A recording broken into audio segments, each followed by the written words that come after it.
Bien, bonjour à toutes et à tous, heureux de vous accueillir ici à Matignon. Quelques mots brefs en introduction de cette réunion de travail. Après, on remerciera la presse d'être présente et de nous laisser ensuite dans quelques instants travailler. Merci d'avoir accepté de rentrer au gouvernement de la République dans un moment que l'on sait difficile et au fond, notre seul objectif et seule mission est évidemment de surpasser, de dépasser cette crise politique dans laquelle nous nous trouvons et qui sidère une partie de nos concitoyennes et de nos concitoyens, qui peut aussi sidérer une partie du monde qui nous regarde et sur lequel la responsabilité qui est la vôtre, qui est la mienne, qui est la nôtre devant le pays et un peu peut-être devant l'histoire, toutes choses égales par ailleurs, mérite évidemment un engagement de chaque instant et je mesure chaque risque que vous avez pris parce que vous êtes issus parfois de la société civile et donc vous quittez parfois des situations peut-être plus confortables, en tout cas plus douces, pour venir servir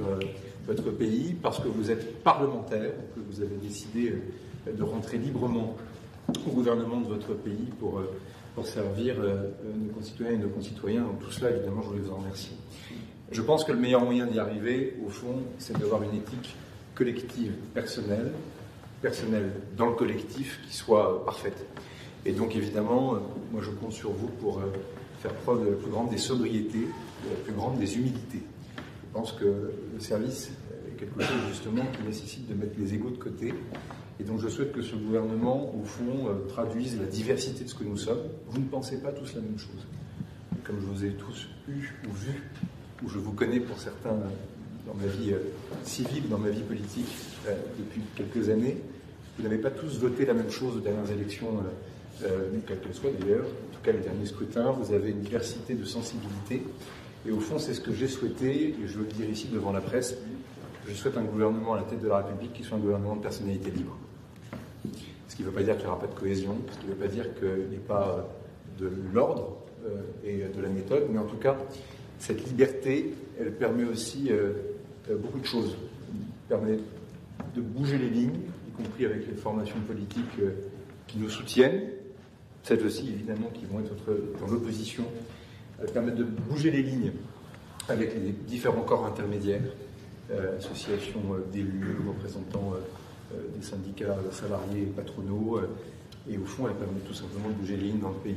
Parce que le spectacle auquel on a assisté depuis maintenant plusieurs jours, dont la responsabilité peut aussi me revenir, vous le savez, je l'ai dit publiquement, en tout cas je ne me dérobe de rien, elle doit passer nécessairement par un sursaut. Et la composition de ce gouvernement, pour moi en tout cas, tel que je l'ai proposé au président de la République, participe à cela.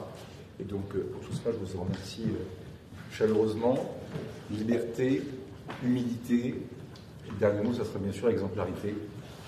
Au moment où on va devoir faire des économies, on va devoir être exigeant sur la tenue de déficit public, la manière dont l'argent du contribuable est dépensé.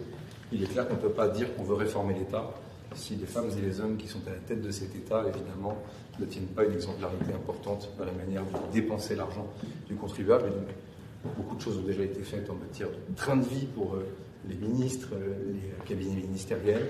Mais il est clair qu'en ce moment, j'aurai un certain nombre d'efforts encore à vous demander sur ces sujets, mais vous l'avez accepté en entrant dans ce gouvernement, car par définition, c'est un gouvernement qui sera là pour tenir aussi les cordons de la bourse avec discernement et justice. Merci à la presse, en tout cas, d'avoir été présent pour nous accompagner pour cette réunion de travail.